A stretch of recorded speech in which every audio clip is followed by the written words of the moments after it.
नमस्कार दोस्तों, power star Pawan Singh का बहुत ही बवाल और धमाल मचाने वाला सॉन्ग आ रहा है, जो कि सॉन्ग के नाम है सुन मेरी लॉलीपॉप। जी हाँ मेरे दोस्तों, सुन मेरी लॉलीपॉप ये वाला गाना आने वाला है। गाना को गाए हैं पावर स्टार पवन सिंह और अंतरा सिंह प्रियंका। तो एकदम बवाल और खतरनाक गाना होने वाला है।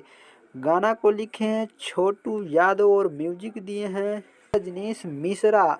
तो ये गाना बताया जा रहा है भोजपुरिया दर्शकों द्वारा कि ये गाना बहुत ही बवाल और धमाल मचाने वाला आ रहा है, क्योंकि गाना के नाम है सुन मेरी लॉलीपॉप। कुछ ऐसा गाना के नाम है और ये गाना बहुत ही बवाल मचाएगा, क्योंकि पोस्टर ऐसे देखने में लग रहा है कि बवाल मचाएगा ही मचाएगा।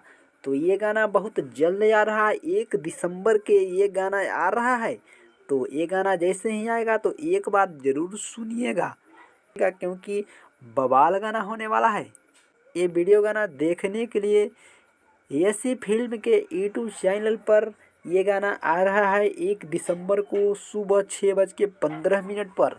तो जी हाँ मेरे दोस्तों, देखना ना भूलिएगा और चैनल को सब्सक्राइब जरूर कीजिएगा।